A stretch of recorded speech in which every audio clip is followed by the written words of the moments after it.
Stream, why you do this? Why you be in such a way? We've been online, we've been offline, we don't know what we doing. Okay. But I think I got it sorted. Hopefully OBS doesn't crash. We haven't had that issue before, but now I think I need to add some stuff to my software to account for that. Anyway, um yeah, I wanted to get back into the playing game and kind of work on some of the stuff that I'd fixed off screen, just so I wasn't like running into errors and having it be dumb. So what we were running into an issue with was whenever you would shoot a plane down, it would not register correctly. Uh, what was happening on the WebSocket level, it was like uh, calling player hit again before the program could understand that a player had been killed. So a player that was killed could be hit again, and then that was confused. So there are a couple checks in here now, like if player is dead, don't do anything. And I've moved this nonsense to the player itself, so it's the one that takes the damage. I moved all that logic out of here, so it uh, takes a hit of a certain amount of damage, and if the health is below or equal to 0, it dies. Sets itself to dead. And if it took like a massive bit of damage, it just resets the health to 0. Um, I also updated the WebSockets a little bit on the client side of things. Where's my socket interpreter? Might control it. Yep. This big guy. I essentially just copied and pasted it from the Godot documentation. So now it gives me a reason for whenever things close out and stuff like that. But it still handles all of the JSON receiving over here and sends it over to the interpreter. We're also having an issue on the minimap uh, where it wasn't really removing things away from um, the actual list of sprites on the minimap, so it just wasn't working right. Also, I will just show you what I'm doing because I wasn't doing that before. Yeah, yeah, yeah, yeah, yeah, yeah. We have adjusted the way the plane flies. So here, let me launch this real quick. It I also have a an indicator here for which force vector we are going. So we are going up a little bit, and now we're going down a little bit, up, down, that way, that way. Yeah, now we can still shoot and have fun. So I updated the system a bit, the simulation, such as it is. Um, it is way less realistic, but it is also like way more fun. So like you can fly around, whip through these cubes like crazy, something that you'd never be able to do in a plane, and you can but it is like way more fun this way. If you come to a dead stop, you do like kind of fall out of the sky, and that's by design. But that's basically the only realistic thing that is going on. We have crazy maximum thrust, and we're just gonna be flying around, whipping around, and I wanna work on that a little bit, incorporating this kind of fun stuff into the multiplayer. There we go. Alrighty. We have our server, which runs over here. Let me pull this up. So we have our server. It's not running at Zimu, so I can actually start this. Actually, I need to export this first because there's been a lot of changes to the project.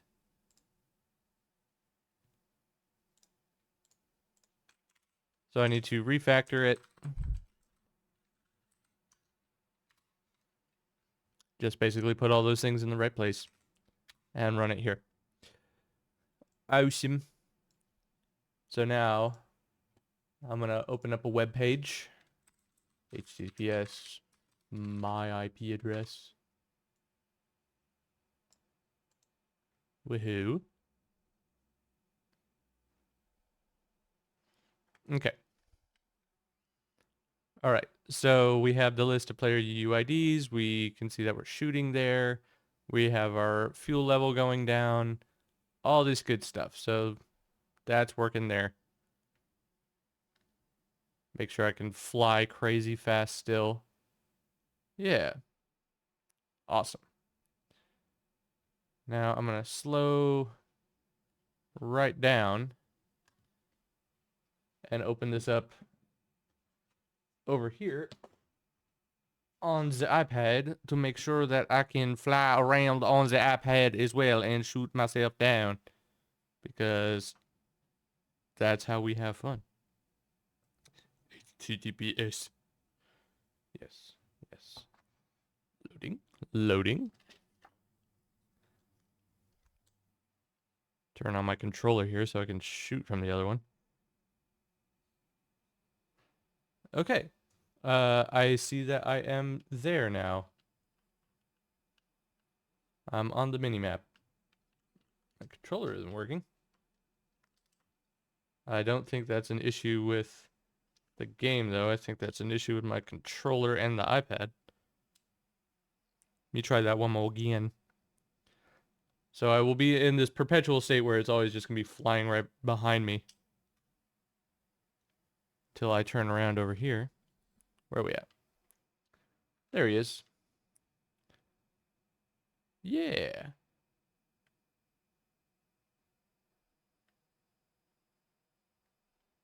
I can shoot him. And I can now fly faster than him. I can fly significantly faster than him. Because he's on the standard thrust. Whoa. Yeah, you can air brake really hard in this game. Oh, okay, and he died. Perfect. That's what is supposed to happen whenever you get shot. Let me reload on his screen. Okay. So there should be another enemy popping back up. And there isn't one. That's okay. So I can see myself on the other screen. I cannot see myself on this main screen here. Yeah. So there is a lack of communication between the server once the player leaves it. So once it leaves it for the first time, we had a WebSocket close code. There we go. Up here on the screen, we see WebSocket close with 1011. That is indicative of Godot not doing something correctly and crashing, which is fine. It doesn't have as much detail as we would like it to have, basically. Such as whenever you have the main output down here at the bottom of the screen, right here. But that's kind of the struggle with working with online games and stuff like this. The HTML export of Godot won't crash the same way it will on the actual app here. So what happened last before we had the crash? Let me open this back up and read this. So the player has been hit. Okay. And then the WebSocket closed. So we received a command that the player was hit. And this is after the enemy was killed. So let's take a look at our output here. Ooh, here we go. We love an error. Connection handler failed. All right, what did we get?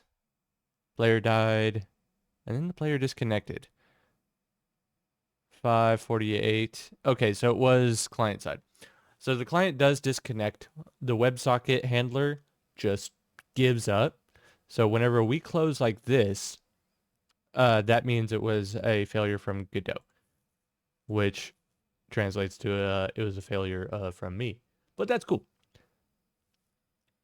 Something we can fix. We are in charge of this. So whenever the player came back, I'm willing to bet it was something from there.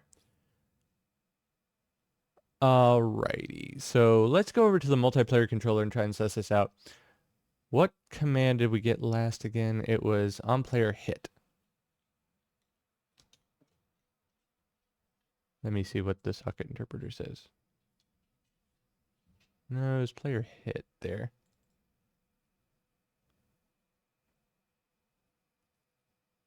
Interesting. Command player hit, and the player UUID is this one. That was the UUID from the iPad there.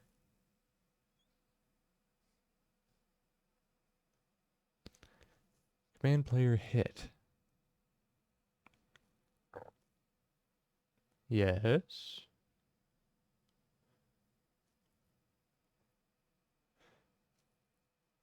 I guess that's actually the outgoing command, and I think I need to make a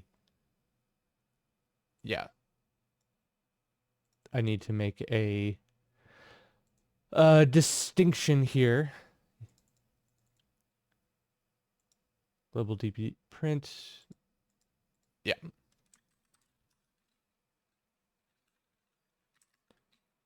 Let's call this outgoing.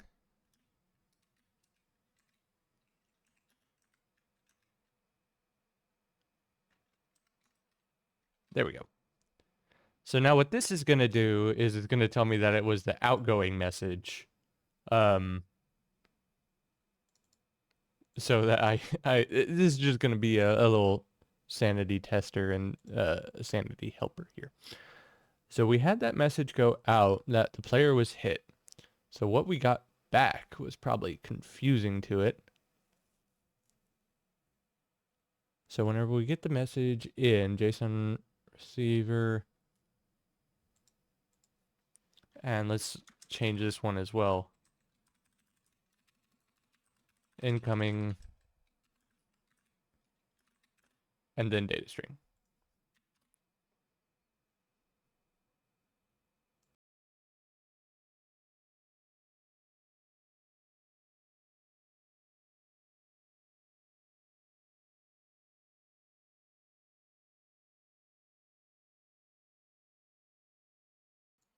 Probably saw my model freak out there because I took off my hoodie.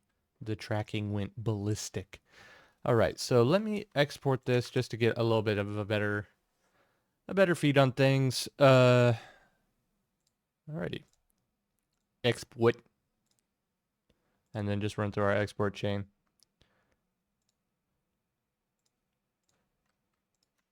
Yeah, I know you disconnected. Refactor. And run. So let me make sure that those prints are working the way that I wanted them to. Refresh. That they had the incoming and outgoing. Yeah, so outgoing command receive authentication and incoming players updated. Great. That is what I want. Let me refresh on the iPad and try and replicate that issue. Find the iPad Bluetooth. Find the iPad. All right, here I am. And I'm going to try and shoot myself down from the other iPad here. Let's see. Shoot. Okay. You have died. Ding dong. Great. And it looks like, yeah, the list of player UIDs, updated players updated. Everyone's been kicked at this point. Incoming output message. Player killed me. Player has been killed. That is printed within Godot. And then incoming command players updated to no one. So whenever we take a look at this, we should see a big old error.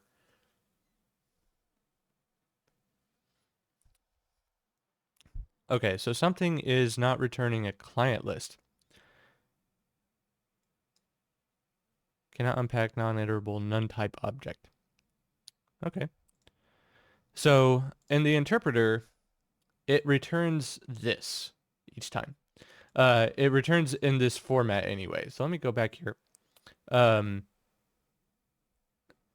on handle message, which is what this command is here, handle message, uh, it expects two outputs, output message and client list.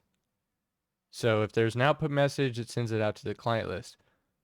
But what I also think I need to do is if output message and client list. That's good because I guess it wasn't sending a client list out, but I want to make sure that anytime this returns, find return in here, that it is sending the client list. And that what that's doing is sending back authenticated clients. So anyone who is authenticated gets the message back. Return authenticated clients. Great. Return a message and authenticated clients. Yes. This returns nothing. Um, and that is okay because we have the logic here. As long as there is something, do something with it. But if there's nothing, it won't do anything with it. And that's okay. We're not trying to iterate over something that isn't there. So the authenticated clients, yes, we're returning it here. Returning it here. Returning it here.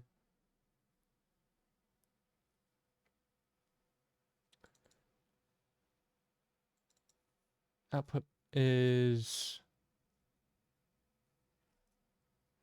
unhandled message. Oh, okay. So I want a little bit more detail here. If I go over here, I'm getting output message. So that means this is what, oh, this is the case that we were getting.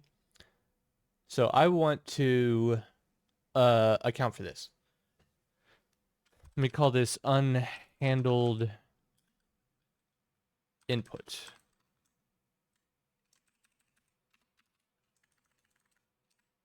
And that input was command.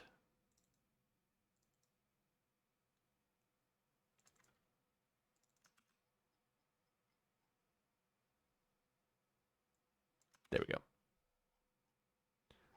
Let me make sure. Actually, that's not going to work. So what I'm, because command isn't declared there, I have to put in the whole message. And that will probably be okay for right now. So what I'm thinking is happening is the authenticated clients just isn't like, is becoming nothing. It's becoming a none type object for whatever reason. And that should not occur because we're declaring it as an empty list up here.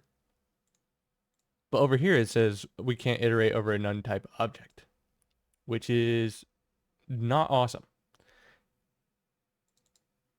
So whenever I go back into here, we are iterating over that. And that's within the actual broadcast message thing here. Yeah, for client and client list. Yeah, big, huge, amazing. Wow. But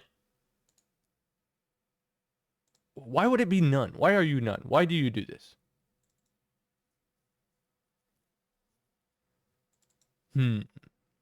Okay. I'm going to try this out and see what it does because right now there have been a couple changes that could break things and could magically fix things for no reason. And that is the kind of hope and praying that I'm going to be doing here. Let me stop this and restart it. Okay. Let me refresh the clients here. I would like you to refresh, please. There we go. So you can't press F5 whenever you do this, and that's a bit annoying. There he is. We got the sucker. Okay, so we can fly around. Actually, I don't want to be flying around that one. I want to shoot him down, so he's gonna spin around and shoot me.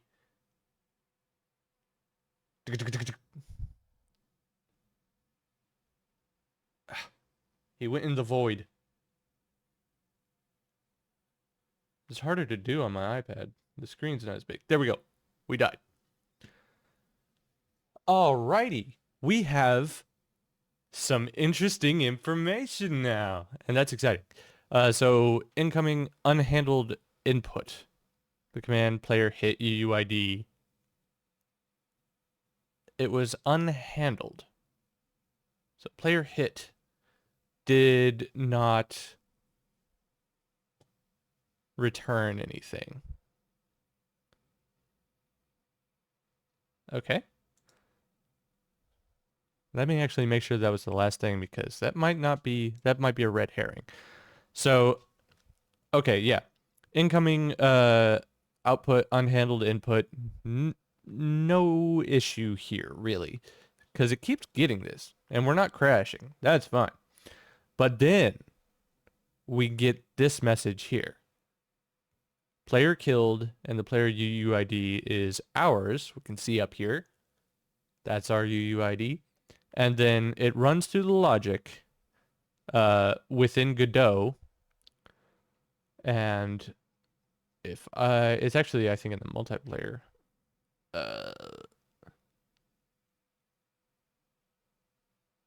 Yeah. It should print player has been killed. Let me make sure. Yeah, player has been killed. Okay. But then we get a command incoming, players updated, and the players is empty. Make sure this is, yeah, we're still trying to iterate over a none type object. Okay, why are you doing this? Client disconnected, 642 and 697. This is tough. Yeah, so player died, and then it prints that player, and then this client disconnects. So this is the iPad client here.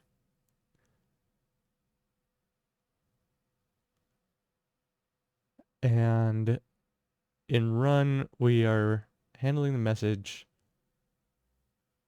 non-iterable, none-type object. I guess that's because whenever it was killed. I think I know what I did. Okay, so all of these places that this returns, and I'm a silly Billy here. This is a problem here. This guy. Because everything is returning a dictionary and a list. So what I need to do here is return two nuns. Yeah, that did it. I'm pretty sure. At least it's a way to start. Let me rerun this and get that iPad starting to connect, because it takes a billion years for it to restart. It has to load over Wi-Fi, and that's why. Okay. I am flying around. I am shooting things. I see this, I shoot it. It's dead to me. I roll around. I make everyone in audience puke their guts. Straighten out. All right, so where is me? Where is me on iPad? Oh, okay, here I go. I find you, I shoot you down. Am I chasing him? Am I going? Yeah. There he is. Okay, where are you at? Where are you at, mister? Why am I now going at like some skewy angle? This is very difficult for me. Okay, so this is like a valid gameplay thing. I can't find where this person is. They really blend in. There he is. Shooting, shooting, shooting. Shooting. There he is. Come on. Die, die, die. Be hit. I freaking lost him.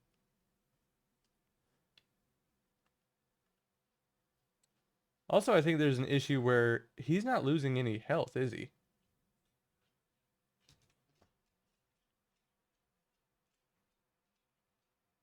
Are you losing any health? No. Okay, it wasn't updating. Player has been killed. You died. Ding dong. Okay. And I can still see the other guy on the minimap flying around. I wonder if I can actually see him as he flies over here. I wonder if I can see him fly through my field of view. He's over on the edge somewhere. Let me see if I can fly past me. There he goes. Yeah. Sweet. Okay. So whenever I reload, do we break everything? We didn't break anything. Okay, so now can I have my sweet revenge and go shoot him down? There he goes. There he goes. Nope. Ah. We went through the void together.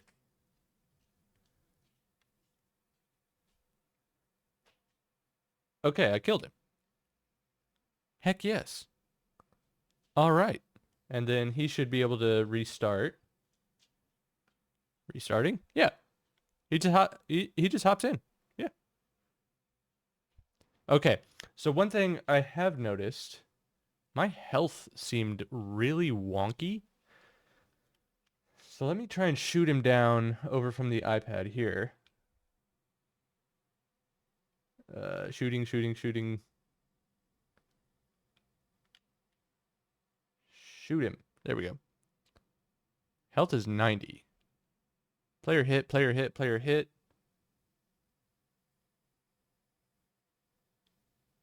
It's not decrementing the health, I think, the way it should. I think that's a little wonky. Shooting, shooting, shooting.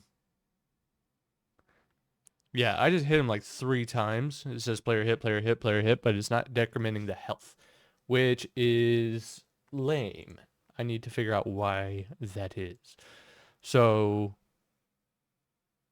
playing hit. That would actually be coming from the enemy here. We hit enemy, and then NPC handles that. So enemy hit, player hit, da da da da da. So what happens whenever player is hit? Let's follow that code here. So player is hit, and the damage is done. It only returns anything if that player has been killed. So what we need to do is reply that damage has been taken. So if player is dead, then we do all that. Else, we return, we can actually send a message just to this user that they're dead. I mean, that they've been hit. So, command take damage.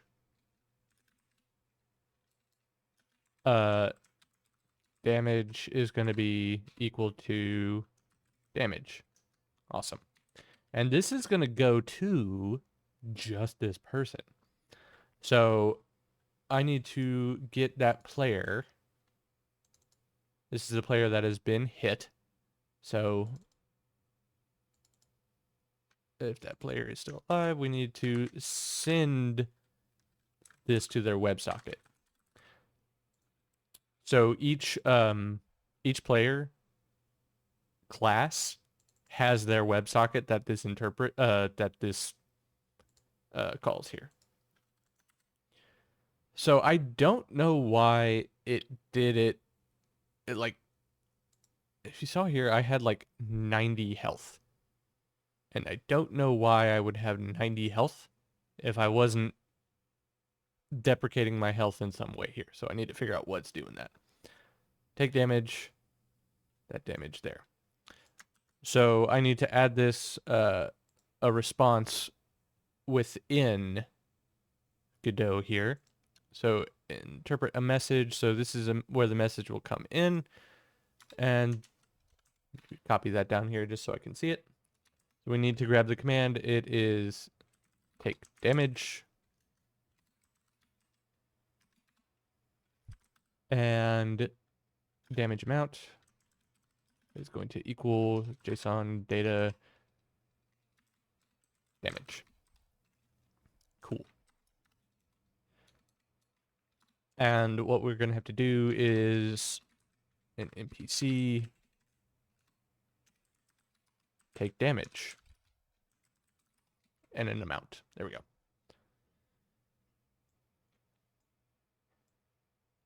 Waha.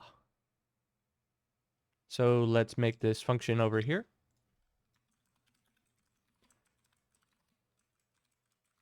Damage. There we go. All right, so what do we have to do? We need the player to deprecate its health. So what I'm going to do here is the player plane. That's what it's called. Global player plane. Take damage. Damage. All right. So there needs to be a function within here. Yeah, on the hitbox area entered. Yeah. That's what it was doing there. Bunk.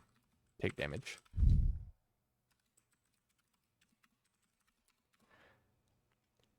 This is an interesting thing. So on the hitbox area entered, it was taking this. So what we need to do is remove this. This shouldn't be called from anywhere. So I need to figure out when it's doing that. So what I'm going to do is print it, db print, and the string is going to be deprecated function called, and then I'm going to print the area. And then I'm going to return, so it's not actually doing any of this. I just kind of want to see whenever it happens. So what I have to do is health minus equals damage.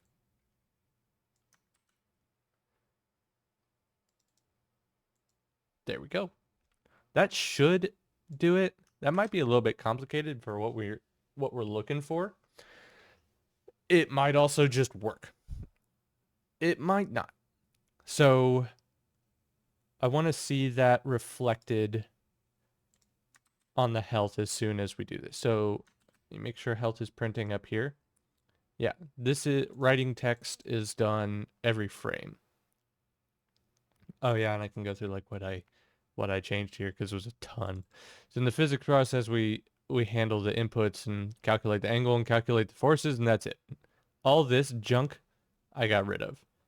So the old calculate lift and drag, which had velocity squared and all this, like the proper way to do it, I'm getting rid of that because it's not cool.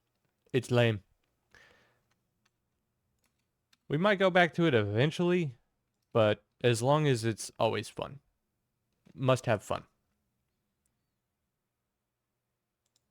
All right, so everything is being accounted for there. There we go, there we go. All right, let's export this and see it work.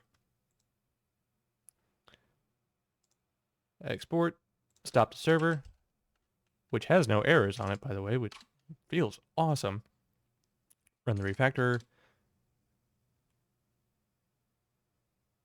Okay, refreshing it on the iPad. And I'm refreshing it on my browser. So I'm going to try and shoot myself down here. Hey, I'm right behind myself.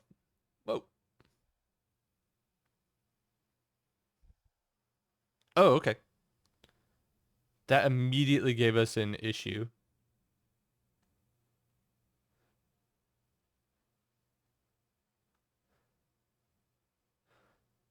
Like, straight away. Okay, let me see what that did. WebSocket. Oh, OJ. OJ. Oh, so I sent it to one person. That's what happened. And I wasn't handling it correctly. So in VS Code, you see here, it's expecting a client list. And it takes that client list, and if the length of the list is equal to 1, then it will send that, or it'll gather all of the asynchronous things together. So, because I sent it just as the player WebSocket, I just have to wrap this in a list. Easy where the squeeze be. Tight. Tight. Tight, tight. So let me stop this and rerun it. All right, so these guys need refreshed.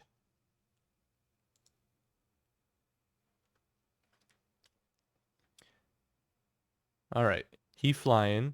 I'm about to join on the iPad, which is off screen. V. There he is. There he is. That's him. That's him. I'm catching up to him.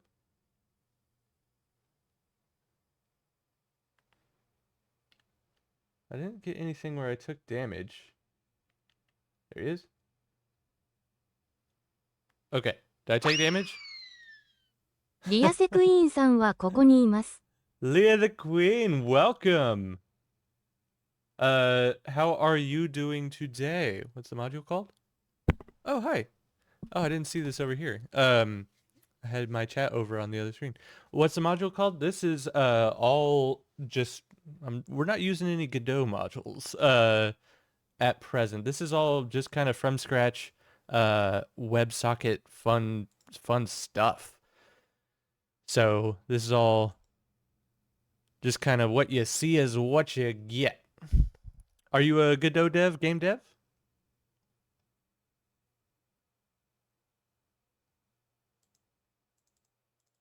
There we go. DevOps engineer? Awesome. I'm kind of a full stack developer. I mostly do Python too sometimes. Yeah, Python is kind of my bread and butter. I work in the VFX industry and do like full stack dev there. And Python is like 90% of what we do over there. We do a little bit of Unreal Engine stuff, and that's C++. But mostly we're Python dweebs over there. That's cool. Yeah, it is neat. A lot of it is just updating old stuff, frankly, and trying to make things work and catch up with like you know, the open source movement like Blender and stuff like that in the VFX space anyway. And today I'm working on a an aerial dogfighting game. So we have a little plane guy down here that we can fly around, and I want to make an online thing where anyone can join in and shoot each other down and have a good time. Completely unrealistic because you shouldn't be able to fly around like this, but I think it's more fun this way. So that's what I'm working on today is a bit of a deep dive into why the multiplayer is a little persnickety because, like I said, there's no modules in this one that do all of the boilerplate stuff for us. So we're doing all of the interpreting and all of the logic ourselves. You wish you knew how to do it? Anything in particular? Python is a bit rusty. Well, I I Google everything, frankly. I don't know if I'm necessarily good at programming or if I'm just good at Googling what I don't know. And that has served me plenty well. And just being open about what I don't know has been helpful interpersonally at jobs. Because anywhere I've gone, like I could be like the best Python programmer on the face of the earth. I could like Google is the best low key, high key. Google is like yeah, I will wear that badge of honor of I just Google stuff well.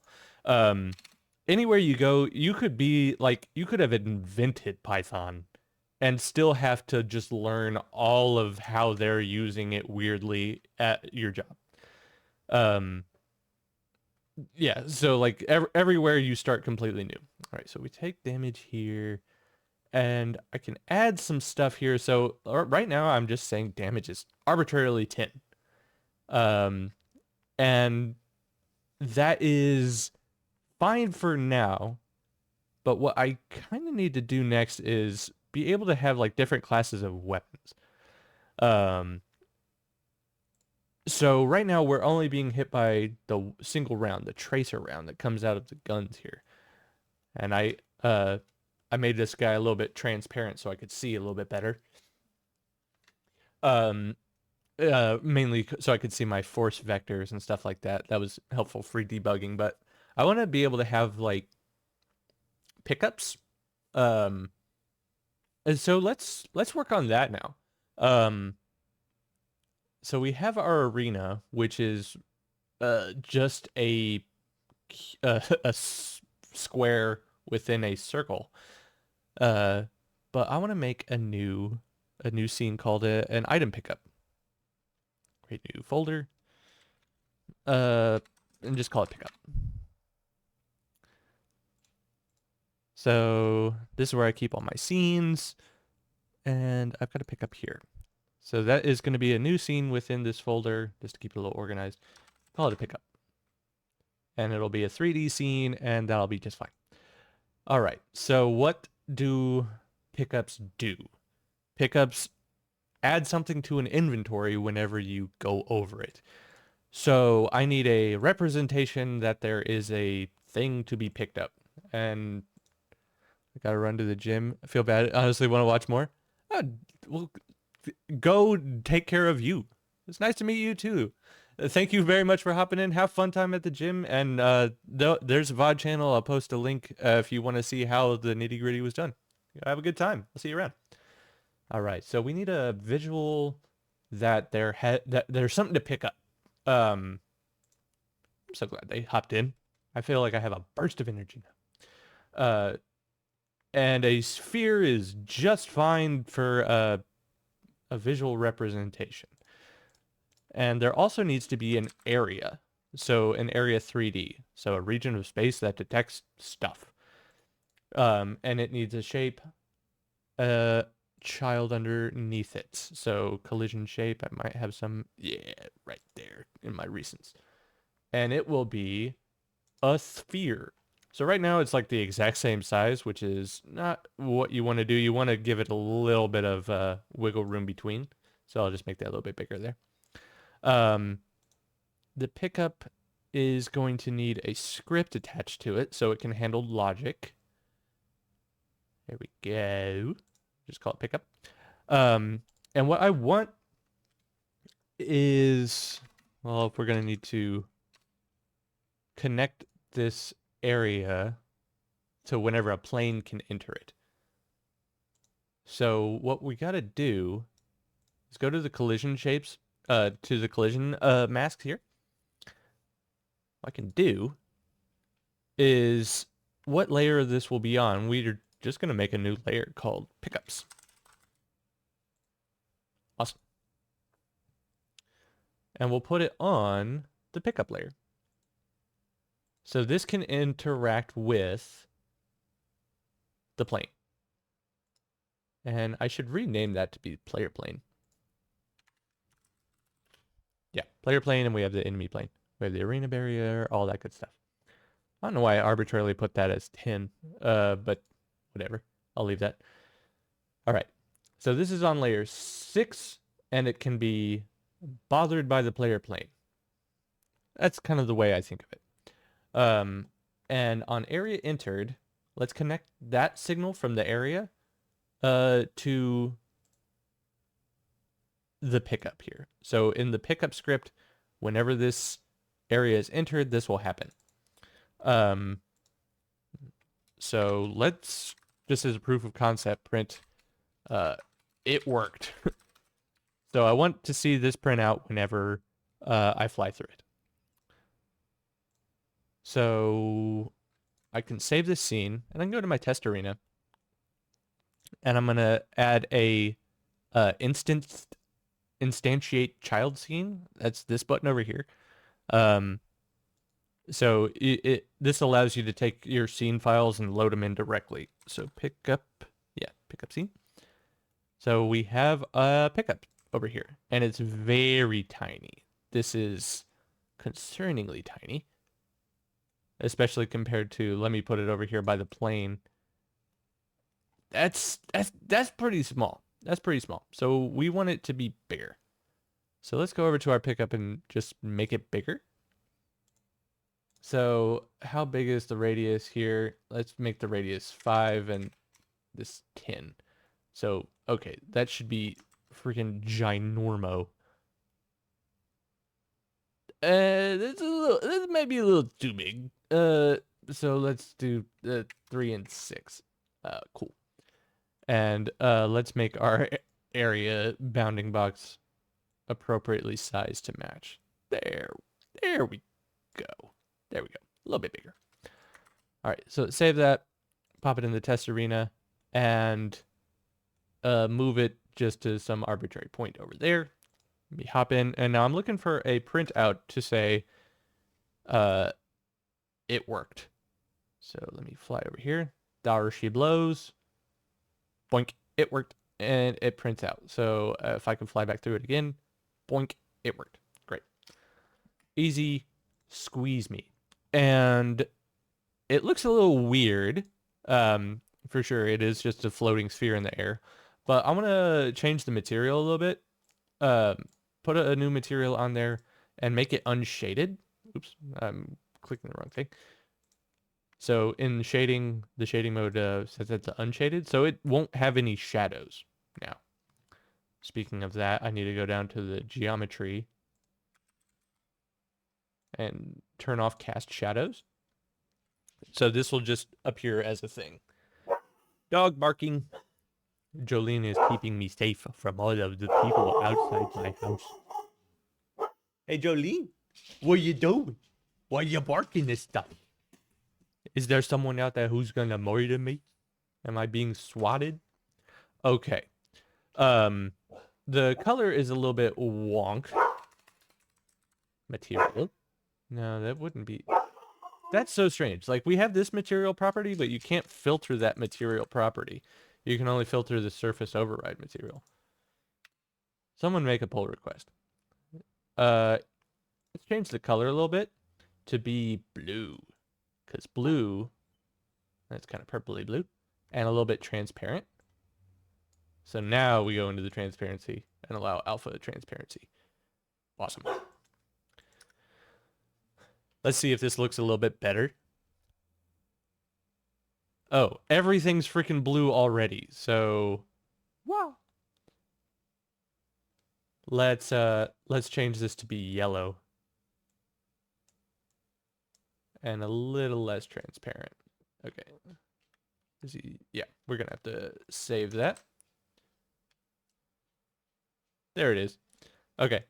So we have a pickup here, and frankly, I might make it back to that one size that I had before, because yeah, deprecated function called area entered. When is it doing that? Is it from whenever I'm flying through a thing here? Yeah. Deprecated function called area 3D. So that was a debug thing that I had set. And it is to hit terrain. So I need to keep that in there. So I deprecated it, but it's actually going to be really useful. But I'm going to work on the pickups right now. Gosh, yeah, the pickups need to be bigger because they're awesomely tiny. And let me make the adjust this to match. Awesome. Now we have a freaking sun out in the middle of the pickup time. So what I would like is this pickup to give me something. So on pickup, we need to get the plane that it interacts with. So let's grab the plane by doing plane area get parent. This is a little bit like I never like using get parent. I like to be as explicit as possible. But if we go and take a look at the plane, the only thing that this can interact with, it's going to be interacting with this hitbox area. And if we get the parent, it's going to be the airplane. So the only thing it can interact with is that. It's not expandable in this way, but I mean, I'm the only one going to be working on this, so it's fine. So let's make sure this is working by printing out it worked. And then the plane. So we'll print that out. And I just wanted to make sure that the size changes I made work as well. So I'm going to fly over here. Boink. Yeah, it worked. Airplane, character body, 3D. That's what we are. So whenever this hits, I want to say plane call give item. And we need to give it item. Actually, instead of this, let's make this health first. Give health. And let's pass in a health amount, 10. So let's change this here to actually let's add the function give health amount. So health plus equals health amount. Give me some room down here. All right. So I want to see my health value go up. All right, so my health is at 100 there. It's on the left. So whenever I fly into my ball, 110, 120, 130, 140. Oh, we cooking. We giving each other health. So that is abusable. So we need to nerf. We need to nerf that pickup. So what I'm going to do is add a cooldown timer. So I'm just going to make a timer here. Call it the cooldown timer. And I want this to cool down for 10 seconds. And this has to be a one shot because otherwise it'll just repeat. Alrighty, so let's add that to the script here. So cooldown timer.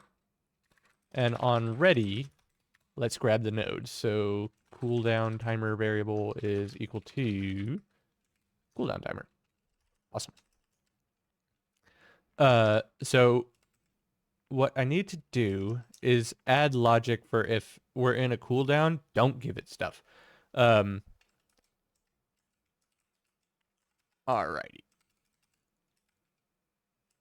So what I want to do is if the cooldown timer, it's time left, don't do anything. And let me declare this as a timer so we get the nice auto completes here. Yeah, cooldown timer. If it has time left, don't do anything.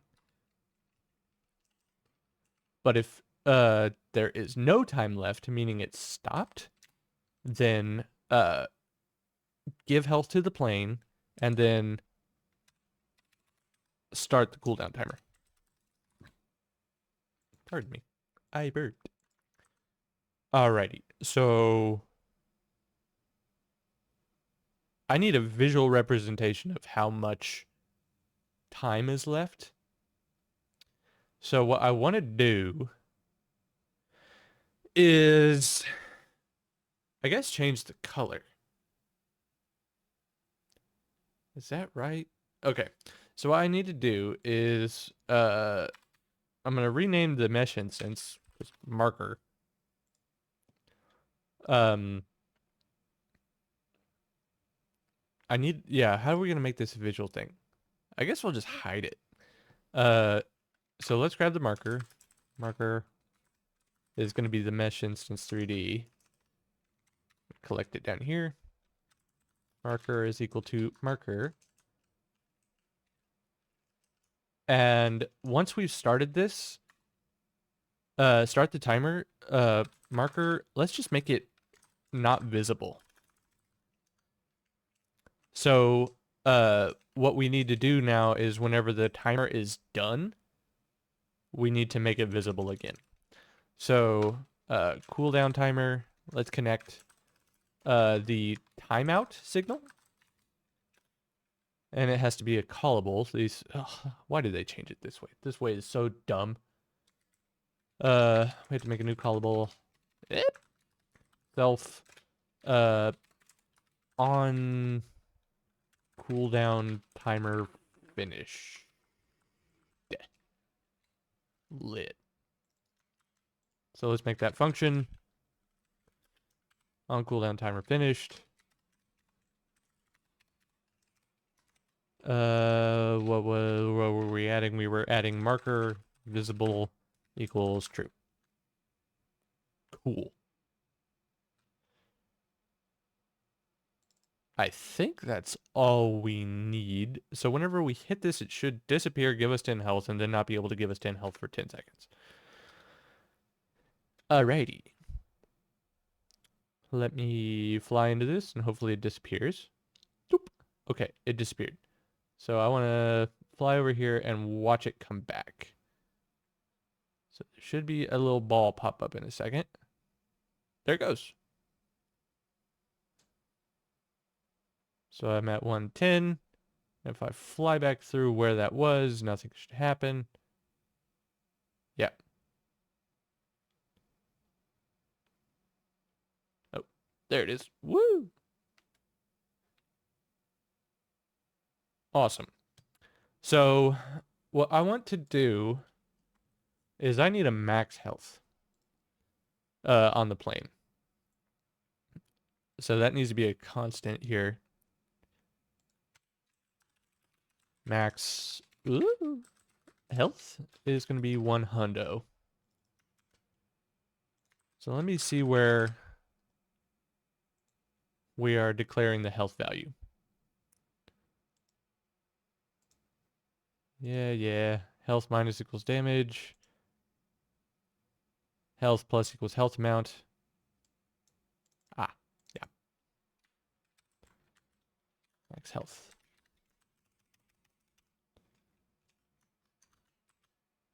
Cool. And then we clamp that here. And I'm going to clamp it here as well. Just because I am anal retentive. Righty. Now we shouldn't be able to give him any more health than makes sense to. Yeah. Alright. Who Discord message? Who be giving Discords? I need to turn that off if everyone can hear that.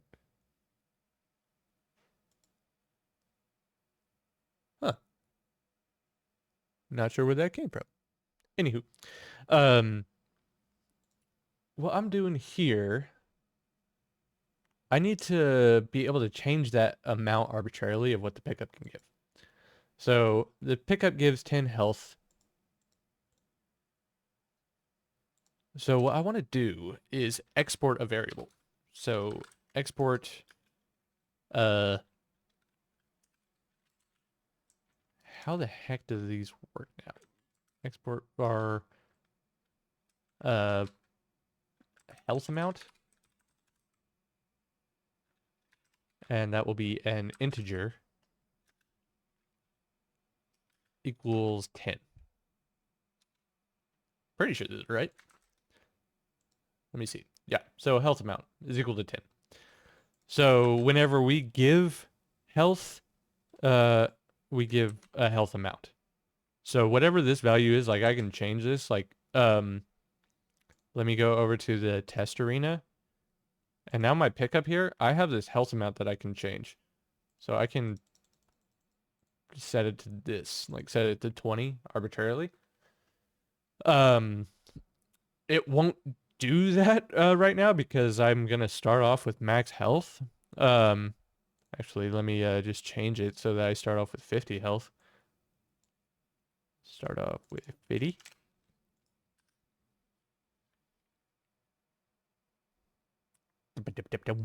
So I have 50 health, and I'm gonna fly through here, and it gives me 70. I mean, well, it brings me up to 70 because it gave me 20. I did math. Heck yeah. All right. So that means we need to be able to give ourselves other things. So my fuel level goes down, my health changes, and I have a finite number of bullets. Well, actually, I have an infinite number of bullets. So let's change this. So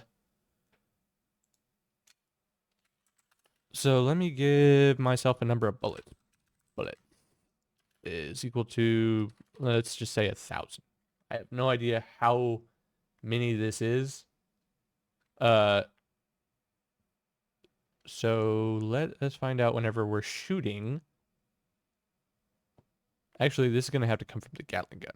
So the bullet resource, whoops. On the physics process, if the trigger is held, fire. Okay, yeah, so we can fire here. And, okay. This is interesting. So we do have the plane. Let's change this to player plane. Player plane. Player plane. So we need to query here if we can actually shoot it. So if player plane bullets is greater than 0, then we can fire. Else, whoops. Let's do a dry fire function. Just so like if we can call out a function like make a little tick noise. Is this a Toby Fox song? No, this is Outer Wilds. Okay. We skip it. Ooh, Hollow Knight. Hollow Knight's cool. So let me make the dry fire function. And right now it's just going to do nothing because that's what happens whenever you dry fire. But I'm keeping the dry fire. I'm keeping all of this logic in so it doesn't just like infinitely just do nothing infinitely fast if the trigger is held down. So whenever we fire, what we have to do is player plane bullets minus equals 1. So we just deprecate the amount of the bullets by 1. So another thing that I'm going to need in the heads-up display, I have all of this doo-doo junk poo-poo here. Under the fuel level, actually under the health label, doesn't matter. Let's just call it bullet label. Bullets. And let us add that to the airplane. Excuse you, airplane. What? We have all these labels down here. Variable bullet label, which is a label. Collect it. HUD. VBox container bullet label. Sweet. And here, just gonna copy and paste this. Bullet label. Bullets. Bullets. Awesome. So let's see how fast we can fire through these guys. Okay, yeah, you shoot 2 at once.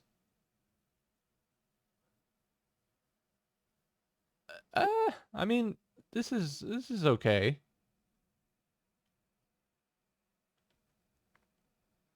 It's not bad. Ooh, hello, Stardew. Yeah, I think this is a ton of bullets to get through.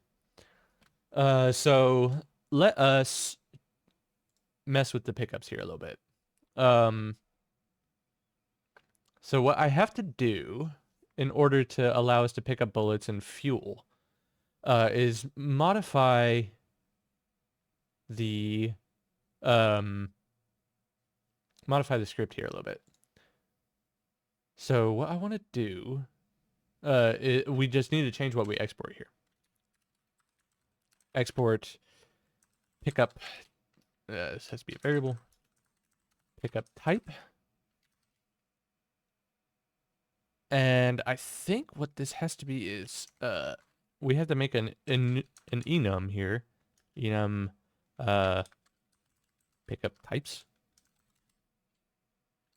Actually, I forget what the standard syntax is. Pickup types. Let's see. Bullets. Health and fuel.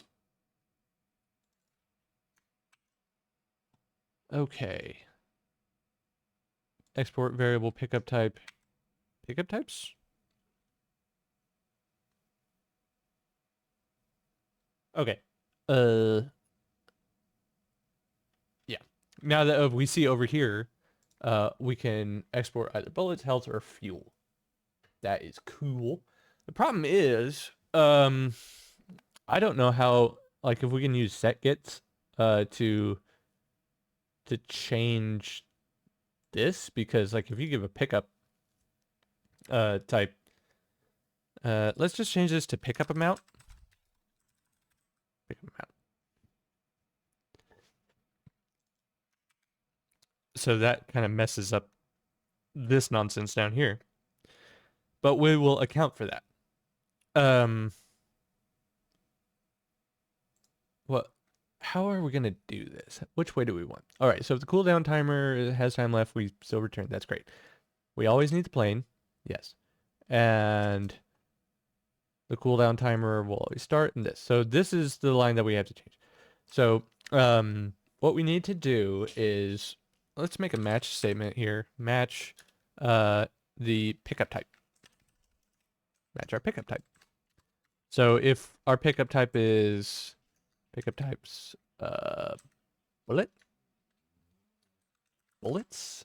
Is that right? Yeah. Pickup types bullets. We give bullets and this is another thing, like,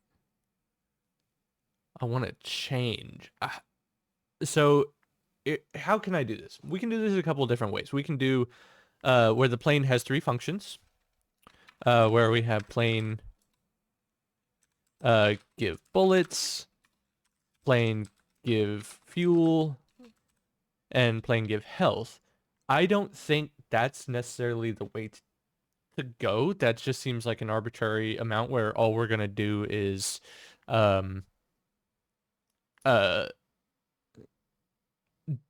basically just increase one amount. So what I would like to do is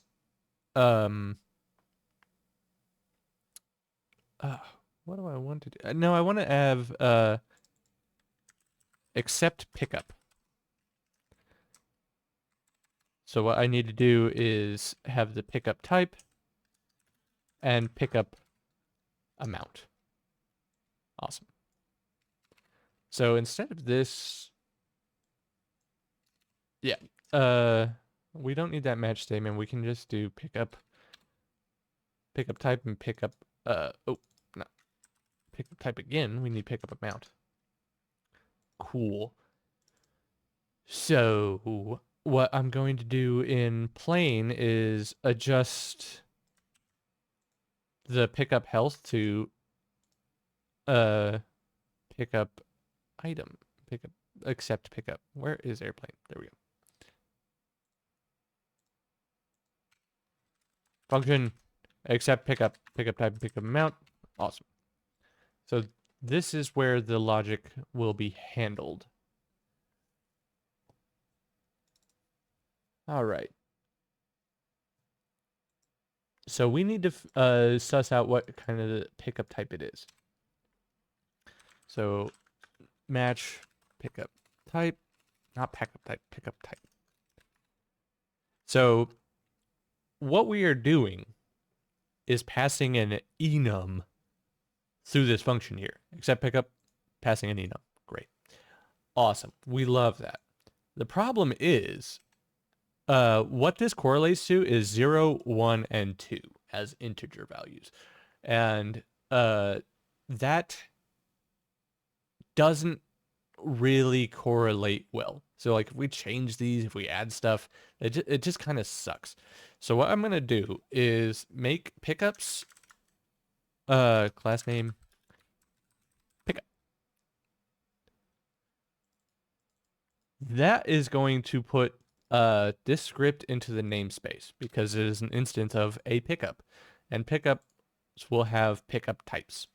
So if I do, I'll show you what that means. If this, if I save this here, and then go back into my plain script, match pickup type, I can call pickup, and then it has access to that enum.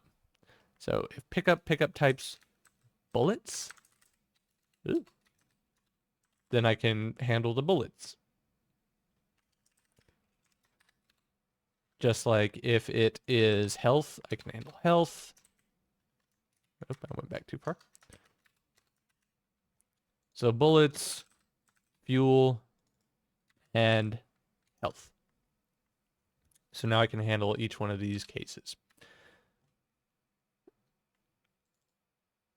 And I will actually keep this here. If it's health, give health the pickup amount. If it's fuel plus equals pickup amount. And if it's bullets, bullets plus equals pickup amount.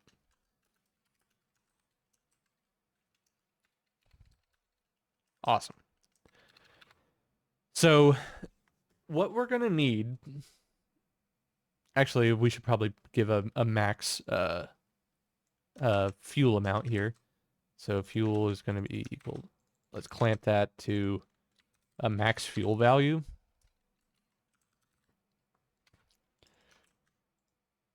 And then we have to declare that obv. Constantinople 100. Awesome. So let us adjust our pickup on in the arena here to give us 10 fuel. That's fine. Let's see. Let's crash and burn here. So my fuel is going down. Let me fly around a little bit to make sure that goes down a little bit more. All right, so if I fly through here, it should top us up. Yeah, it does. Also, the fuel level has some really arbitrarily small decimations to it. Not decimations, decimal places to it. So I can round that. I guess we would want to change that to, where is the fuel drain? Done here. I think it's just coming out, yeah, right here. Oh, and I can change this to max fuel now. Fuel is equal to, yeah, let's snap it.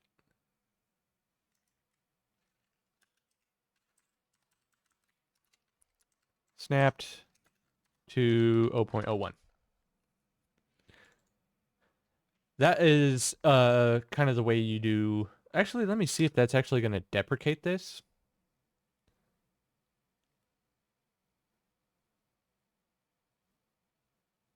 It is. Okay.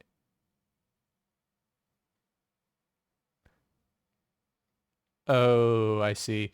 So we've done here is lost some resolution. What I did was I snapped it to the nearest 2 decimal places, and that's what the snap function does. The problem is, like, if my thrust is below 27 or whatever, it won't go down at all, just because of a rounding issue. So what I need to do is just display it, but keep the resolution the way it is. So I'm not going to snap the value. We won't be snapped and popping. Snatch it and popping, I know. What I'm going to do here is in fuel level, I'm going to snap this value. Snapped fuel 0.01. Cool. So now the resolution is going to be there, but none of the ickety-ness is going to be there. So it none of those extra decimal places. There we go. So now we have a ton of drain, and I missed it. There we go. Whoop. Awesome. Bullet shooting, health is going down. All right, so one thing I need to be able to differentiate what these pickups are, because right now it is just a glowing orb of P, and we don't want just a glowing orb of P.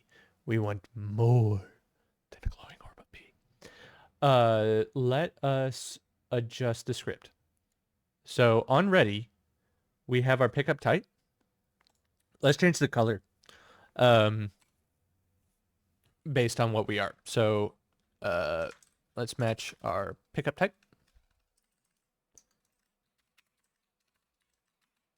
So if we are bullets, we'll do this. If we are health, we'll do this. And if we are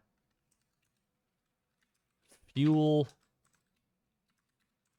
we'll do this. Okay.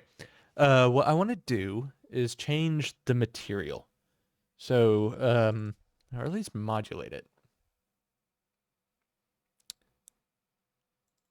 Yes, what I want to do here is bullets, I think, should be yellow, health should be red, and fuel should be green.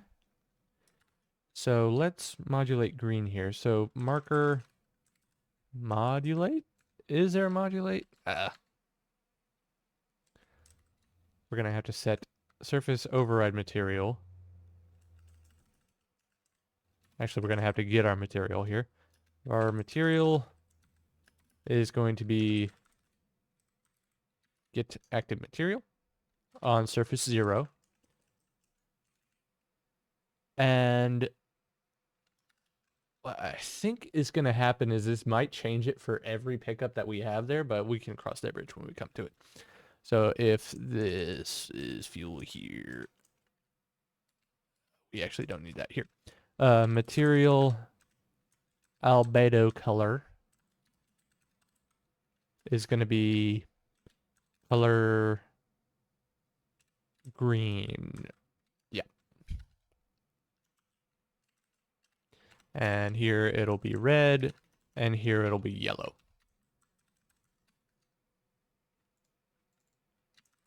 Red. Set surface override material. Material on, actually, surface 0, material. There we go. Yeah. So what this does is it grabs the material, and based on the pickup type, it'll change the color of the material, and then it'll slap it back on where it was. I think. So bullets should be yellow.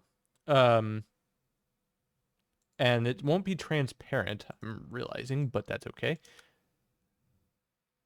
This should just be a proof of concept. Yellow? Amazing. Okay, so health.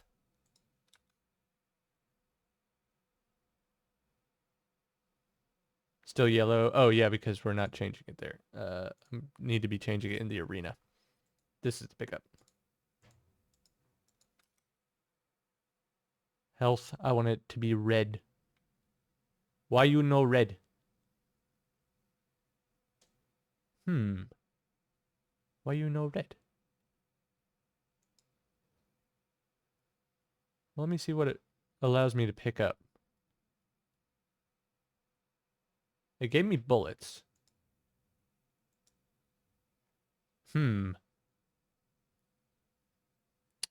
Why you give me bullets? Pickup types, bullets. You're supposed to give me health whenever I have health selected. Pickup, health. Save? Right? Oh, okay. So health, doink, 60. Awesome. So that's cool. I want, if it is, I want bullets and I want 250 bullets because that is way cooler. So let me shoot a whole bunch. All right, so 920. Let's see how many this gives me. 1174. Awesome. Nice. Groovy. Love that. I need more. I need more. I need more. I need more. Where's the thing? Where's the thing? Where's the thing? There it is. Ah. Awesome. One thing I would like to be able to change on pickup is the pickup time. So what I want to do is export another variable. Export variable cooldown time. And this will be in seconds. And let's default it to 10. Cooldown time. So what I'm gonna do is on cooldown timer, whenever we start it, we start it with cooldown time. Easy squeezity. So let me go back to the pickup here and just change it to like 2. So this should allow me to really quickly turn around and pick up that pickup again. It's yellow. Doop. There it is again. I can just fly around. Doop. Yeah, 2 seconds. Awesome. I do want to change the pickups to be transparent again. Let me see if I can change that after. Material. And let me grab the material here. Make sure that it is a material here. Albedo. No, it would have to be more specific than that. So what I'm just gonna change it here in the declarables. So green, RGB. Oh yeah, had to think about that for a second. And we'll make it 0.75. Awesome. So red and yellow. Awesome. What is this? This is Gris Part 1. What the heck is Gris? Gris sounds freaking awesome. Gris video game. Their music is freaking sweet.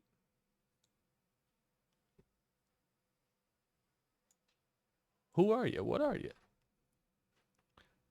Gris is a platform adventure game. by Spanish people. Devolver. Get a load of this guy. He looks like Andre No Dick from The League. Cool. I like the music. Let me see if that works. Let me change this to health. No, not this one. Let me change this one to health. And that is way too much health to be given, so let's just change this like to 5. And our cooldown time, put it back to 10. Are you transparent? You are kind of transparent. Awesome. Wow. That is neat. I like that. We have pickups now. So, the pickups are gonna need to be spawned, where everyone has access to them. So what we have here is, we have all of these cubes, and these cubes are pretty sweet. But they're randomly placed. So whenever I join here on this client, and I join somewhere else, they're gonna have completely different cubes. And the cubes are really just, to kind of give you a sense of what you're flying around in, and they're a fun object to shoot at. Definitely don't need them, but I definitely do want obstacles. Like I want to have that. I want to have that experience. Go. Fly through this, get some health. Awesome. And with the fuel level and health and the bullets, like this could be like a kind of an infinitely playable thing. Like you'd just always be online, always looking for people to, shoot down. I want to change something. This is kind of a silly thing, but I want to I kind of want to update the gun to shoot not at the same time. That might be something I add later. That's not important at all. I want to change the cubes. So right now these are targets. That's what these are. So they have the hitbox there. And let me see what layer they're on. They are on target layer. And that interacts with bullets. So what I also need is a collidable area.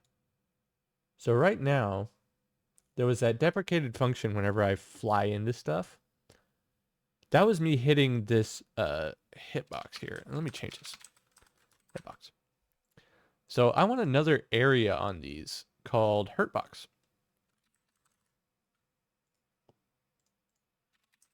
Hurtbox. Awesome. And this is going to need a cube shape.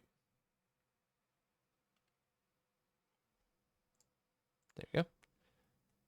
And cube, box, cube, whatever.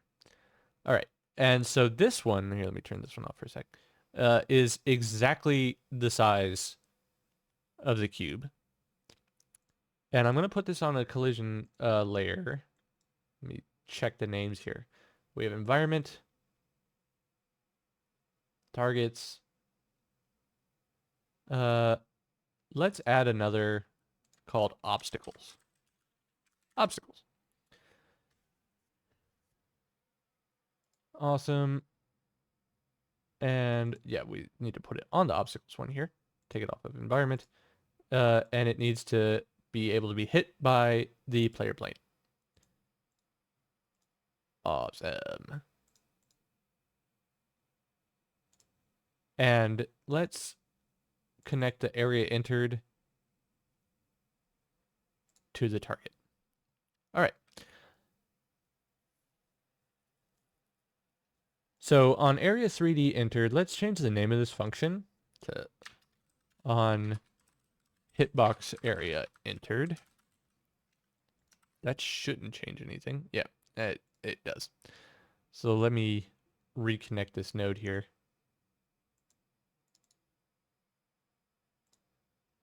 On hitbox area entered. There we go. Awesome. There we go. I reconnected it. This is going to be the one that handles like if this has been hit by bullets. This is going to be if it gets hit by the plane. So what I need to do is this. This is also going to damage the thing, but this is also going to damage the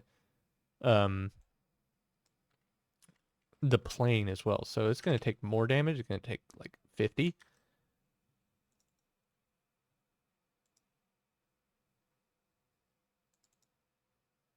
Let's see. Let me check what this hitbox is on. It's on targets. And it can interact with bullets. I think I need to change the airplane's hitbox. Collision. Yeah. It can collide with environments, but it should also collide with target. No, not targets. Obstacles. So now this deprecated function that I was calling here is now no longer deprecated. I undeprecate thee. This is going to be called whenever like you hit the ground and whenever you hit the targets. So this will allow us to actually, it should just kill the target. I think whenever you hit it. Yeah, because what is this? Is the target here? So health minus equals health. Easy squeezy. Actually, just screw it. Health equals 0. Why make complicated out of uncomplicated thingy? All right. Let me fly around and hit these targets. Just kind of doink into them. So this should kill them whenever I doink into them. Doink. Yeah. All right. So what happens when our health equals 0? Ooh. Okay. So health is equal to 0 and is now, yeah. We don't have a way to be dead.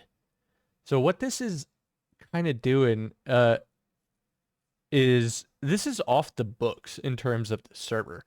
So we have our health here and we deprecate it. Actually, excuse me. This is in the plane here. We're deprecating our health. The thing is, this is all local. So the server doesn't know about this.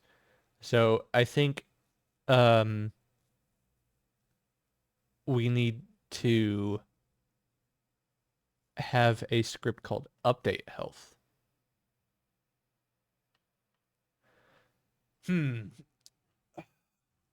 Where does it need to be called from? Alrighty.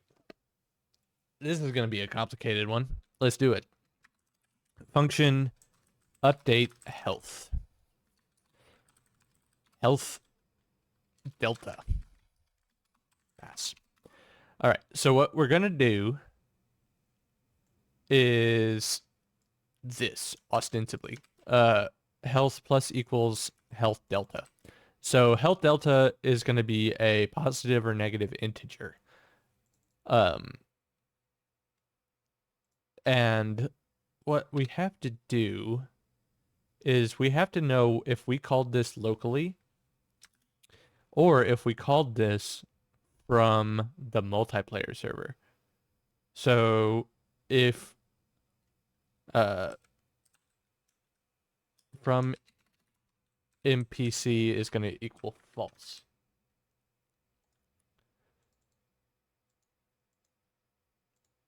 Alrighty. So if from NPC, wait, if not, wait, this is one of those like double negative things here.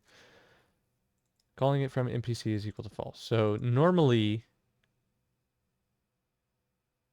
if not from NPC, yeah. What we need to do is tell the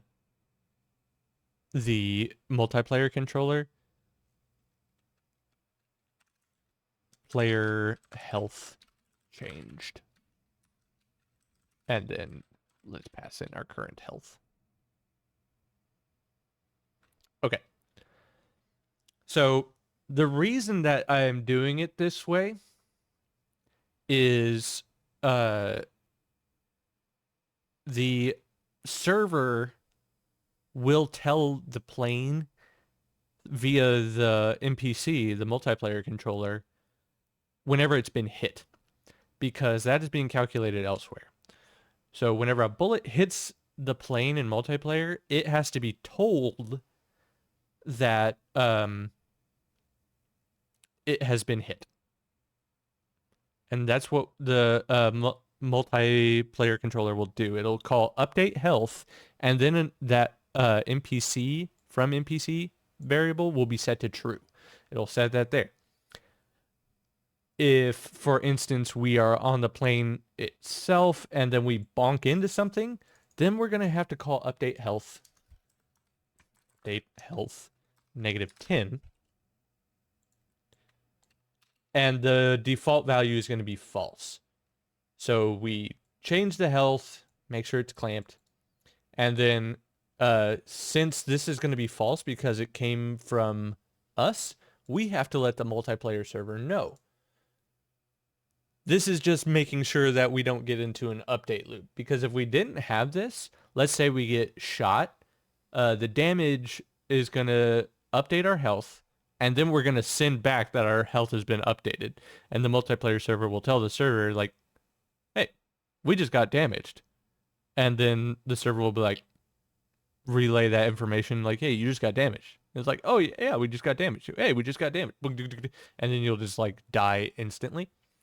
So this needs to tell the multiplayer controller only if it came locally. So what I need to do here is make that function in the multiplayer controller. Function. Player health changed. Pass.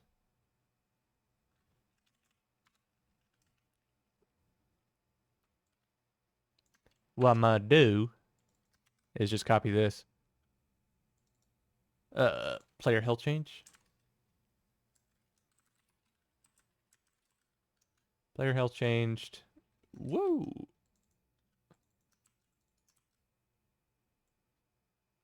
And we'll pass it this UUID. I forget what it is. Global player UUID. And that health value needs to go in as well.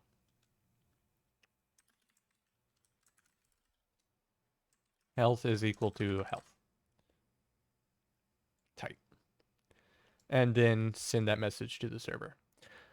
But on take damage, we need to actually, do we need to do that? Because we already have this take damage here. Player plane take damage. Are we stupid? Are we crazy? Take damage. Health minus equals damage.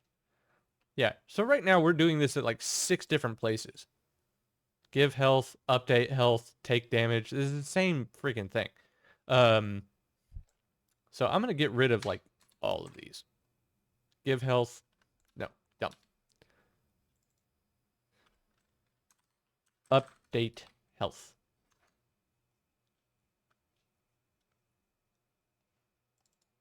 Cool. Cool. Yeah. Only update health. Are we doing give health anywhere? Let's find that. Give health. Find. Oh, I haven't saved it, so it's being silly. Take damage.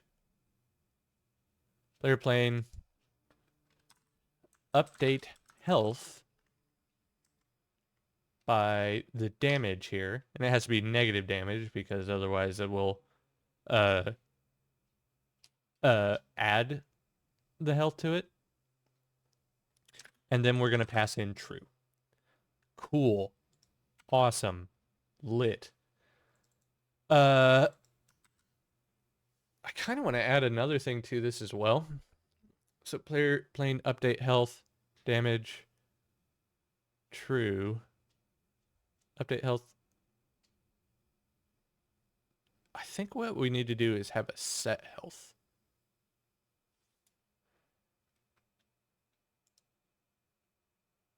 As well. So function set health.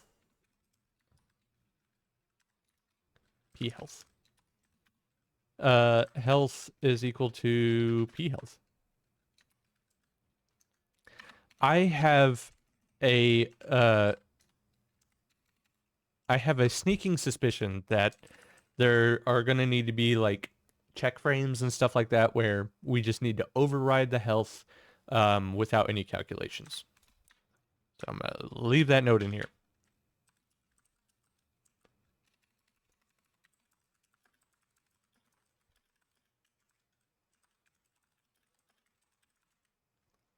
Yeah, force health value with no calculation or signals.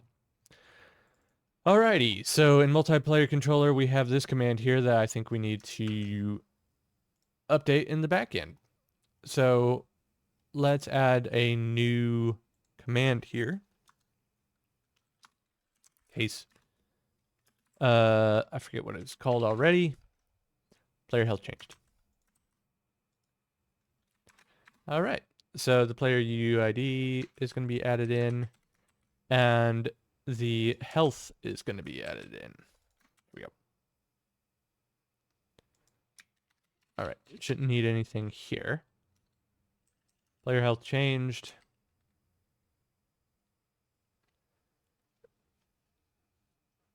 Alrighty. So this is actually going to need to be play set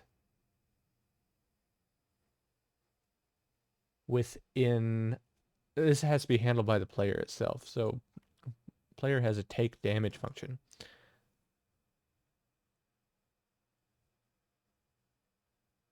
Ugh, this gets messy whenever you can like add health back.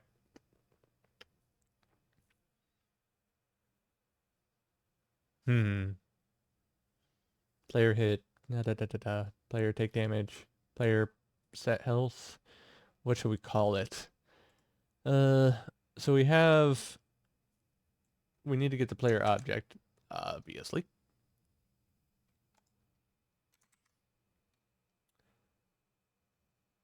And in player, we're going to need something here. Take damage.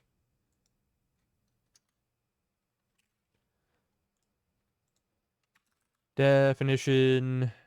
Health change. On health change? Yeah. Self. P health. Self health is going to equal P health. If, yeah.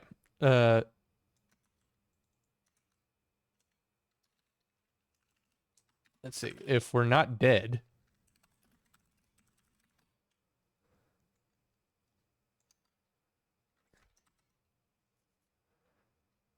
Oh, yeah. So we can reset self is equal to 100, self dead is equal to false.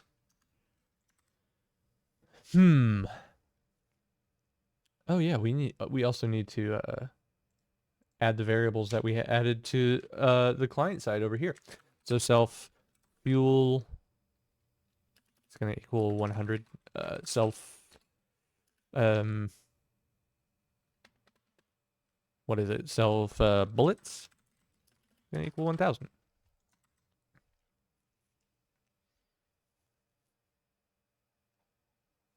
Yeah. Bullets equals 1,000. Self.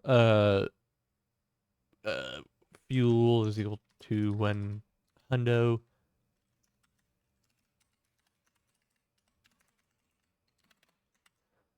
I just like that a little bit better organized. Okay. On health change, take damage.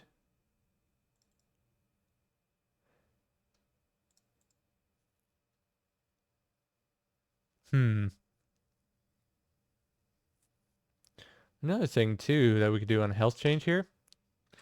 If self health not equal to P health,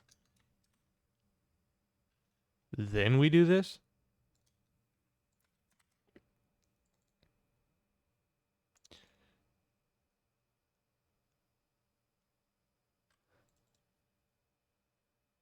Yeah, that might be a better way to do it. Self health equals 0 over here. I'm just looking through my old functions. Oh yeah, we added the repr string. So whenever we call this over here, we actually print out what player died. Yeah,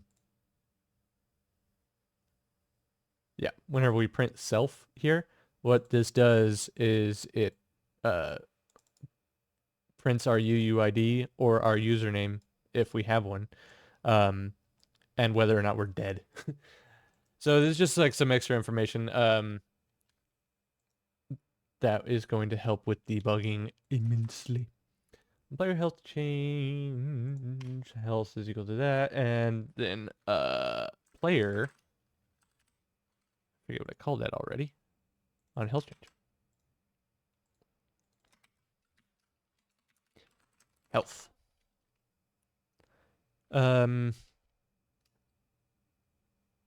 Okay. If player dead, player health changed. Actually, how are we going to do this? So there are a couple like redundancies here. If player is dead, player's not dead, then we're going to do this. But you see there's some redundancies here. If not player dead, then do all of this nonsense. The problem is on health change, if we're not dead, it does this again. So there are some redundancies here, and this is generally kind of sloppy. So I don't really like if I were to send this into a pull request at like work or something, I'd be taken out back and shot. But that's okay. We're not at work. We're having fun on stream. Alrighty. I want to, let's see, on health change. I guess it doesn't matter only to case player health changes. This is just updating it here. Just updating it on the server side of things. So if player is dead, do that. But now, if player is dead,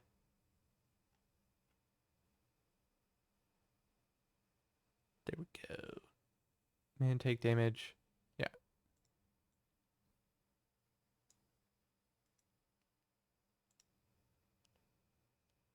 Oh, I see. Yeah.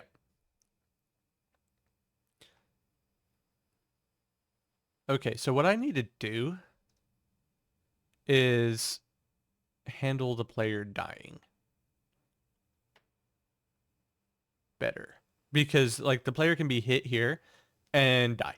Or it can update its health by I don't know, hitting a log or one of the targets in the air, and it can also die.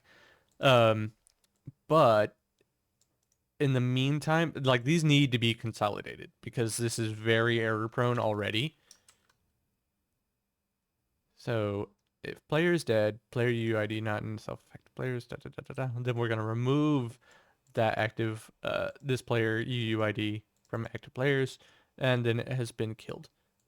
But we don't need to send this back saying that it's been damaged because why does it care? we know that it's been damaged because we're the ones sending this information from the client. So command player killed, player UID is this. Awesome. I think this is gonna work. I think. I need to test this whenever I get back. But I do want to have some lunch.